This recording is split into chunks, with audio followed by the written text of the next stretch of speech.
जासूस एक ऐसा इंसान जो अपनी जिंदगी की परवाह किए बिना ही अपने लक्ष्य को पूरा करता है, चाहे वो लक्ष्य कैसा भी हो। वे अपनी जिंदगी की परवाह कभी नहीं करते। जासूसों की जिंदगी एक आम इंसान से बिल्कुल अलग होती है। पता नहीं कब दुश्मनों को पता चल जाए और मुसीबत खड़ी हो जाए, लेकिन इन सब के बावजूद जासूस अपनी जिम्मेदारी को निभाने में कोई कोताही नहीं बरतते, बल्कि अपने काम को करके ही दम लेते हैं। आज हम आपको एक ऐसे ही भारतीय जासूस रविंद्र कौशिक की कहानी सुनाने जा रहे हैं, जो पाकिस्तान की नाक के नीचे रहकर भारत के लिए काम करते रहे। इतना ही नहीं, रविंद्र पाकिस्तान आर्मी में मेजर के पद तक पहुंच गए।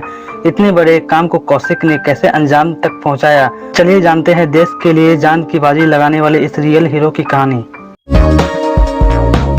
रविंद्र कौशिक का जन्म सन 1952 में राजस्थान के गंगानगर के एक पंजाबी परिवार में हुआ था।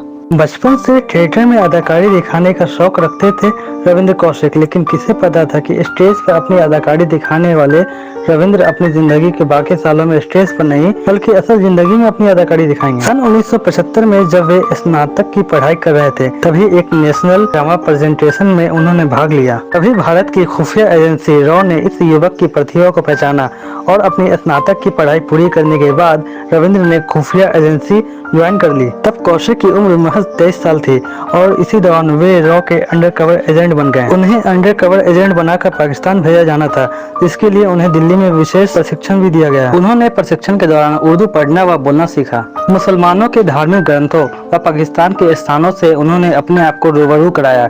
जब उन्हें 1975 में पाकिस्तान भेजा गया, तब उनके भारत में मौजूद सभी जानकारियों को मिटा दिया गया और वे रविंद्र कौशिक से नबी अहमद साकिर बन गए। इसके तुरंत बाद रविंद्र ने कराची विश्वविद्यालय से LLB की पढ़ाई करना शुरू कर दिया, ताकि वे पाकिस्तान आर्मी में जब भर्ती हो तो किसी प्रकार के सवालात उनसे न किया जाए।